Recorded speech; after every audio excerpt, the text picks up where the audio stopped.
Student welcome back to my YouTube channel Jainam nursing के today's topic disorder of memory.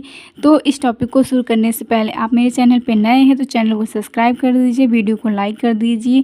मैंने इसमें कोशिश किया है कि आपको सारी चीज़ें ईजी से ईजी वे में आपको समझ में आए। मैंने इसमें हिंदी इंग्लिश दोनों का यूज़ किया है, इंग्लिश का ज़्यादा यूज़ किया है, हिंदी का कम यूज़ किया है। तो वीडियो को शुरू से लेकर लास्ट तक ज़रूर देखें, तभी आपको चीज़ें समझ में आएंगी। तो आइए हम लोग शुरू करते हैं कि डिसऑर्डर ऑफ मेमोरी क्या क्या होता है।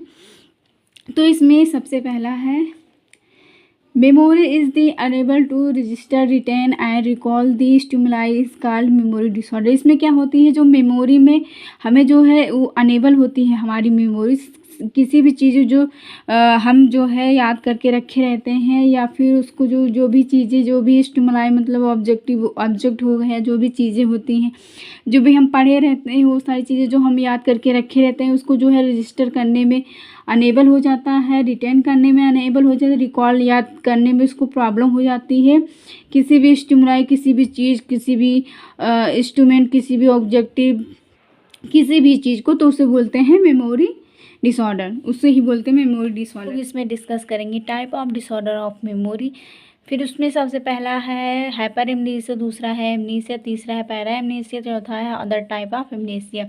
तो इसको हम लोग वन बाय वन डिस्कस करेंगे। तो सबसे पहला है para amnesia, excessive retention of memory for a particular event. मतलब इसमें क्या रहता है, जो पेशेंट रहता है उसको बहुत ज़्यादा चीज़ें याद रहती हैं जो कि उसको नहीं याद रहनी चाहिए, तब भी उसको याद रहता है। मतलब उसको ऐसा होता है, मतलब सुबह से लेकर के शाम तक जितने भी किसी भी ईयर का हो गया, कहीं का भी हो गया, उसको शुरू से लेकर लास्ट तक जो है पूरी बातें याद रहेगी, एक पॉइंट भी वो भूलता नहीं। जो उसे याद नहीं रखना चाहिए वो भी वो याद करके रखता है।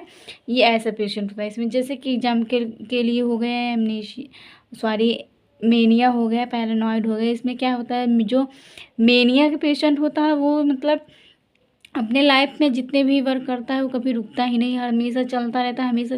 यहाँ तक कि खाना भी वो चलते चलते खाता है या और सोता भी नहीं है। पैरानॉइड वाली पर्सनालिटी के जो पर्सन होते हैं उसमें क्या होता है, उसमें बहुत ज़्यादा शक करते हैं। मतलब अपने पार्टनर से लेकर दूसरे पार्टनर में, जैसे कि अपना पार्टनर है तो एक दूसरे मतलब जिसको ये प्रॉब्लम रहेगी वो अपने पार्टनर पर जो है बहुत ज़्यादा मतलब शक करता है। ऐसे पेशेंट होते हैं इसमें, मतलब शक्कीपन, मतलब हरम सन का हो रहता है एक टाइप का। पहला है amnesia, loss of memory is known as amnesia. मतलब मेमोरी किसी भी पर्सन की जो है मेमोरी का लॉस हो जाना, उसे ही बोलते हैं एमनेशिया। फिर टाइप ऑफ एमनेशिया में क्या रहेगा, पोस्ट ट्रॉमेटिक एमनेशिया। मतलब ये ज़्यादातर एमनेशिया की कंडीशन तभी होती है जब कोई भी उसके साथ जो है मतलब ट्रॉमा की कंडीशन हो जाती है, जैसे कि हेड में इंजरी हो या सारी चीज़ें हो जाती है, तो इसकी वजह से जो उसकी पर्सन की मेमोरी या पेशेंट की मेमोरी लॉस हो जाती है, तो उसको बोलते हैं एमनेशिया। फिर उसमें सबसे पहला है retrograde amnesia, anterograde amnesia, circumscribed amnesia. तो इसमें सबसे पहला है रेट्रोग्रेड एमनेशिया। रेट्रोग्रेड एमनेशिया में क्या रहेगा, लॉन्ग टर्म मेमोरी लॉस। इसमें क्या होता है, पर्सन जो भी पेशेंट रहता है उसका लॉन्ग टर्म जो है मेमोरी लॉस हो जाती है। In this type amnesia person has forget for his all past event after ये ट्रॉमा इंजरी। मतलब इंजरी के बाद, मतलब उसको हेड में कोई भी इंजरी हो गया या फिर कहीं भी कोई इंजरी हो गया, उसके कारण जो है वो पास्ट के जितने भी इवेंट रहते हैं वो भूल जाता है। फॉरगेट मीन्स भूल जाता है, उसको कुछ भी याद नहीं रहता, तो उसको बोलते हैं रेट्रोग्रेड एमनेशिया। मतलब जो उसके लाइफ में पीछे की चीज़ें चली है, मतलब अपने बर्थ से लेकर के अपने जिस एज में वो रहता है वो सारी चीज़ें पीछे का सब कुछ भूल गया होता है, तो उसको बोलते हैं रेट्रोग्रेड एमनेशिया। फिर उसके बाद होता है एंट्रोग्रेड एमनेशिया। इसमें रेट्रो मीन्स पीछे हो गया, एंट्रो मीन्स आगे हो गया।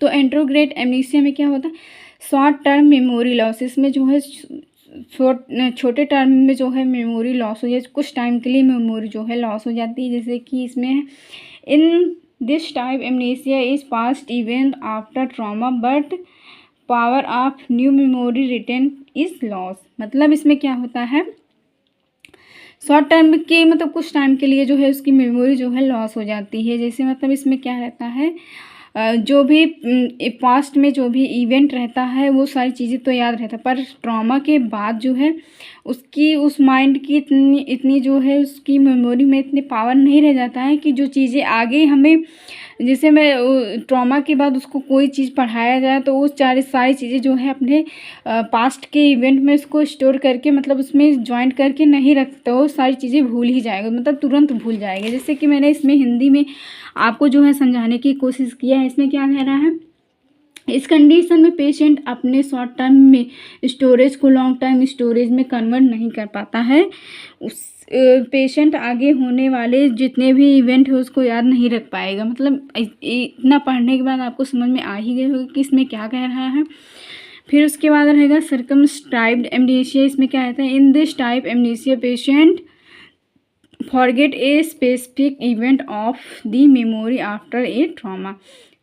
मतलब इसमें क्या होता है, जो भी पेशेंट रहता है वो अपने मतलब स्पेसिफिक, बहुत ही स्पेसिफिक इवेंट को जो है ट्रॉमा के बाद वो भूल जाता है। जैसे कि ये कर लिया जाए, जैसे कि एक पर्सन है जिसकी मैरिज हो गई है, एंगेजमेंट हो गया, या फिर कुछ भी ऐसी चीज़ें हो गई है जो उसे उसकी लाइफ के लिए बहुत ज़्यादा इम्पॉर्टेंट है। जैसे कि कोई पर्सन है, उसकी शादी हो गई है, मतलब उसको पीछे का सब याद रहेगा, आगे का सब याद रहेगा, जो इतनी भी चीज़ें सब याद रहे, बस अपने लाइफ का कुछ स्पेसिफिक इवेंट रहेगा वही भूल, जैसे कि उसकी शादी किससे हुई थी यही भूल जाएगा।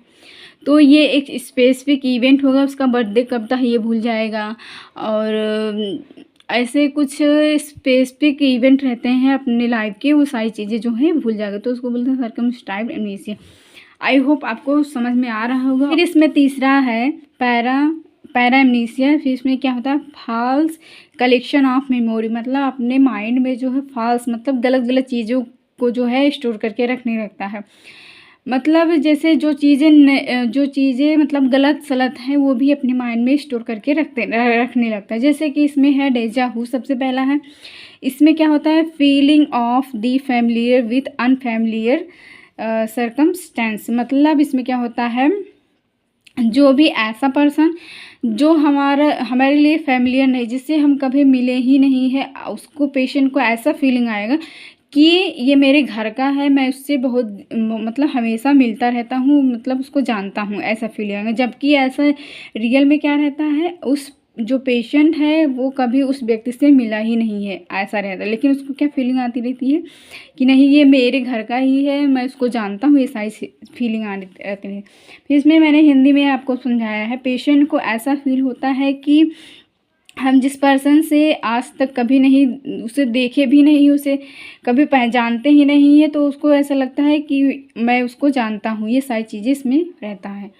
फिर उसके बाद जमिशोहू में क्या रहेगा, it A fast feeling of unfamiliar with familiar situation या फिर रियल सिचुएशन। मतलब इसमें क्या होता है, जो पेशेंट रहता है उसको फाल्स मतलब गलत फीलिंग आती है कि जो फैमिलियर पर्सन है उसको ऐसा लगता है कि मैं उसको जानता ही नहीं हूँ, ये सारी चीज़ें उसको ऐसा लगने लगता है। इससे फॉर एग्जांपल के लिए या फिर फॉर एग्जांपल समझिए या फिर हिंदी में समझने के लिए समझ लीजिए।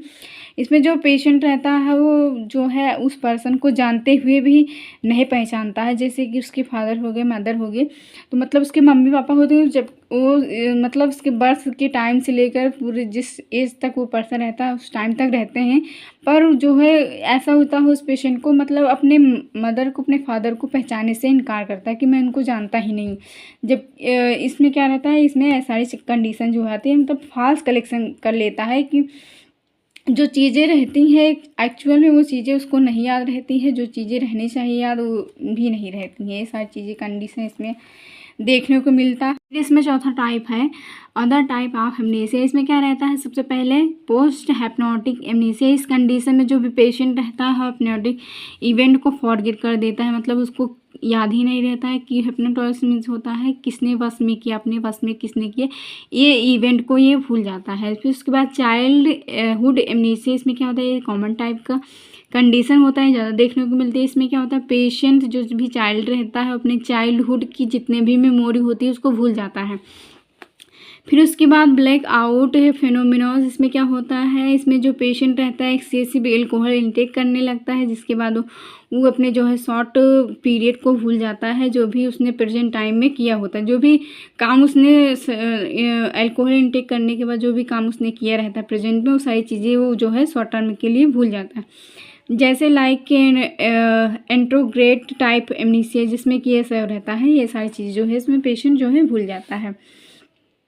फिर उसमें नेक्स्ट पॉइंट है कोसाकॉफ सिंड्रोम। इसमें क्या होता है, यह सिंड्रोम लॉन्ग टाइम तक माल न्यूट्रिशन और एक्सेसिव अल्कोहल इंटेक करने से जो विटामिन B1 की कमी से होती है, जिसके कारण जो है कंडीशन स्टार्ट हो जाती है। मतलब इसमें क्या है, अगर पेशेंट को माल न्यूट्रिशन की प्रॉब्लम लंबे समय तक है, तो अगर अल्कोहल इंटेक करना एक्सेसिव बहुत ज़्यादा अल्कोहल इंटेक कर रहा है, तो ये प्रॉब्लम के कारण जो है उसका जो है वो मेमोरी को कुछ टाइम के लिए लॉस कर देगा। फिर उसके बाद इसमें ड्रग इंड्यूस्ड एमनीसिया, इसमें क्या होता है, इस डिसऑर्डर में जानबूझकर एमनेसिक ड्रग पेशेंट को दिया जाता है, ताकि जो है पेशेंट जो है कुछ टाइम के लिए अपनी मेमोरी से सारी चीज़ें भूल जाए। जैसे कि है इसमें पेशेंट को दिया जाता है ताकि जो है पेशेंट सर्जरी या मेडिकल प्रोसीजर को भूल जाए। मतलब कुछ ऐसे प्रोसीजर होते हैं, कुछ ऐसे मेडिकल प्रोसीजर होते हैं जिनके कारण जो है एमनेसिक ड्रग मतलब भूलने की दवा दी जाती है पेशेंट को, ताकि वो चीज़ें जो है भूल जाएं। फिर उसके बाद है सिचुएशनल स्पेसिफिक एमनीसिया। इसमें क्या होता है, यह क्राइम करने, चाइल्ड सेक्सुअल अब्यूज़ जैसी वेरियस कंडीशन के कारण जो है मेमोरी लॉस हो जाती है। मतलब किसी के साथ जो है रेप हो गया हो, या फिर जो छोटा सा बच्चा है उसके साथ कोई भी क्राइम कर दिया गया हो, ये जितने भी कंडीशन हो उससे उसके कारण जो उसके माइंड पे जो है ज़्यादा गहरा इफेक्ट पड़ता है, जिसके कारण वो कुछ टाइम के लिए या फिर थोड़ा बहुत इवेंट जो है अपने लाइफ का भूल जाता है। मतलब किसी भी सिचुएशन के कारण वो जो है अपनी मेमोरी लॉस कर देता है, तो उसे बोलते हैं सिचुएशन स्पेसिफिक एमनीसिया। फिर उसके बाद रहेगा कॉजेज रहेगा। कॉजेज में ब्रेन इंजरी, मैंने आपको इसमें इतना देर से ट्रॉमा करके बता रहा है, तो मतलब ब्रेन इंजरी हो गया। जेनेटिक, मतलब अगर उसके फैमिली में किसी को हुआ है तो उसको भी ये कंडीशन हो सकती है। फिर उसके बाद रहता है यूज ऑफ एल्कोहल, एल्कोहल का जो है ज़्यादा यूज करने से हो सकता है। अनट्रीटेड मेटाबॉलिक डिसऑर्डर, मतलब अगर उसको मेटाबॉलिक डिसऑर्डर हो गया है तो उसके कारण भी जो है उसकी मेमोरी लॉस हो सकती है। विटामिन डिफिशियंसी लाइक B12 की कमी से भी जो है एमनीसिया की कंडीशन हो सकती है। कार्डियोवास्कुलर डिजीज़ के कारण भी हो सकती है। ट्रॉमा के कारण भी हो सकता है। ब्रेन में ट्यूमर हो गए तो उसके कारण भी हो सकता है, क्योंकि सारी चीज़ें हमारे ब्रेन से ही रिलेटेड रहती हैं। मेमोरी में जितने मतलब लाइफ के इवेंट जितने भी याद रखते हैं, सारी ब्रेन का ही वर्क रहता है। तो अगर ब्रेन में कोई भी प्रॉब्लम रहेगी तो कहीं ना कहीं वो इफ़ेक्ट देगा ही देगा। तो उसमें क्या रहेगा, अनहेल्दी डाइट, अगर सही से डाइट नहीं लेंगे तो इसमें मैंने एक बताया था जो है माल न्यूट्रिशन के कारण भी होता है। Use of excessive medicine like नशेड्स, मतलब नशेड्स का यूज़ जो है ज़्यादा कर रहे हैं तो उसकी वजह से भी ये कंडीशन देखने को मिल सकती है। फिर उसके बाद नेक्स्ट है साइन एंड सिम्टम्स। क्या क्या साइन सिम्टम्स दिखाई देते हैं। पहला है कन्फ्यूजन। अगर पेशेंट को कुछ लाइफ इवेंट नहीं याद रहेंगे तो उसको कन्फ्यूजन होगा ही होगा कि कैसे क्या, उसको कुछ समझ में नहीं आएगा जब उसको कुछ भी चीज़ें याद नहीं रहेंगी। तो इनएबिलिटी टू कम्युनिकेट, बात करने में उसको प्रॉब्लम होगी। Inability to learn new thing, उसको कोई भी नई चीज़ें याद करने में प्रॉब्लम रहेगी। लैंग्वेज प्रॉब्लम रहेगी, उसको बोलने में प्रॉब्लम। अगर जिसे मतलब स्टार्टिंग का सारा सब कुछ पास्ट इवेंट का सब कुछ भूल चुका है तो उसको मतलब कैसे कैसे वो बोलना सीखा, कैसे कैसे क्या करना सीखा, वो सारी चीज़ें भी वो भूल जाएगा। फिर उसके बाद मेमोरी लॉस, जिसको मैंने बताया है कि अपने लाइफ के कुछ इवेंट तो वो भूल ही जाएगा, उसको कोई भी चीज़ें याद नहीं रहेंगी। फिर उसके बाद रिपीटिंग क्वेश्चनिंग, मतलब वो अब अपने क्वेश्चन को बार बार रिपीट करे। अगर उसको थोड़ा सा भी पता रहेगा या फिर जिस भी इवेंट पे वो रुका रहेगा वो सारी चीज़ें बार बार रिपीट करते रहेगा कि मतलब इसके बाद मुझे याद नहीं आ रहा, इसके बाद मुझे याद नहीं आ रहा, ये सारी चीज़ें करके। फिर उसके बाद डायग्नोसिस में क्या रहेगा, MRI करेंगे ब्रेन की, फिर न्यूरो साइकोलॉजिकल जो है टेस्टिंग करेंगे कि क्या प्रॉब्लम हो रही है। कहीं जो ब्रेन के जो भी ब्लड वेसल्स या फिर जो भी आर्टरी, ये सारी चीज़ें रहती है उसमें कोई प्रॉब्लम तो नहीं है। जो न्यूरॉन्स होते हैं उसमें न्यूरोट्रांसमीटर होते हैं, वो सारी चीज़ें ठीक है कि नहीं, ये सारी चीज़ को जो है डायग्नोसिस करेंगे। फिर उसके बाद मैनेजमेंट पे रहेगा। एंटीबायोटिक देंगे टू ट्रीट इन्फेक्शन। अगर ब्रेन में कोई इंसेफेलाइटिस मतलब ब्रेन में जो इन्फ्लेमेशन होती है या फिर ब्रेन से रिलेटेड जितनी भी बीमारी होती है अगर पेशेंट को हुई है तो उसको उसके ट्रीटमेंट के लिए जो एंटीबायोटिक देंगे ताकि जो भी इन्फेक्शन हुआ है इन्फ्लेमेशन हो उसको ट्रीट किया जा सके। डाइट एंड न्यूट्रिशन, जो भी डाइट रहेगा पेशेंट का वो अच्छा रहेगा, न्यूट्रिशन उसको प्रॉपर दिए जाएंगे।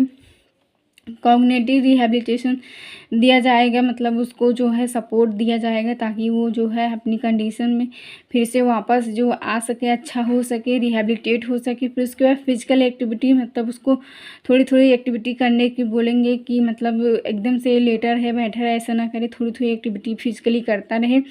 और सोशली एक्टिविटी मतलब सोशल से इन्वॉल्व हो ताकि उसको जो है जो उसकी पास्ट में मेमोरी हो जो फॉरगेट कर चुका है वो जो है उसको थोड़ी थोड़ी चीज़ें याद करते रहेगा। सारी चीज़ें जो है रिपीट करते रहेंगे तभी जो है उसको सारी चीज़ें धीरे धीरे याद आती रहेंगी। फिर उसके बाद सेफ कंफर्टेबल इन्वायरमेंट, मतलब उसको अच्छा कंफर्टेबल इन्वायरमेंट भी प्रोवाइड करना चाहिए। फिर उसके बाद इसमें है सबसे पहले नर्सिंग मैनेजमेंट। फिर इसमें सबसे पहला पॉइंट है she should inspect the patient skin for any sign of trauma such as skin breakdown.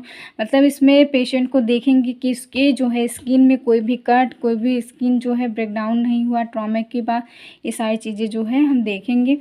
फिर उसके बाद उसमें रहेगा दूसरा point she should give emotional support to the patient and family के को और पेशेंट को जो है साइकोलॉजिकल इमोशनल सपोर्ट देंगे कि ये कंडीशन चिंता मत करिए आप, ये कंडीशन ठीक हो जाएगा, ऐसा करके आप सपोर्ट देंगे। फिर उसके बाद तीसरा पॉइंट है इसमें she should administer prescribe medicine as the note the effect. मतलब इसको जो भी डॉक्टर जो है जो मेडिसिन प्रिस्क्राइब किए रहेंगे उसको प्रोवाइड करेंगे और उसके क्या क्या इफ़ेक्ट हो रहे हैं ये सारी चीज़ें आप नोट करके रखेंगे। पेशेंट को दवा देने के बाद ऐसा नहीं कि एकदम से छोड़ के भाग, उसको कुछ टाइम के लिए उसके पास रहो कि उसके क्या क्या इफ़ेक्ट हो रहे हैं ये सारी चीज़ें नोट करके रखें।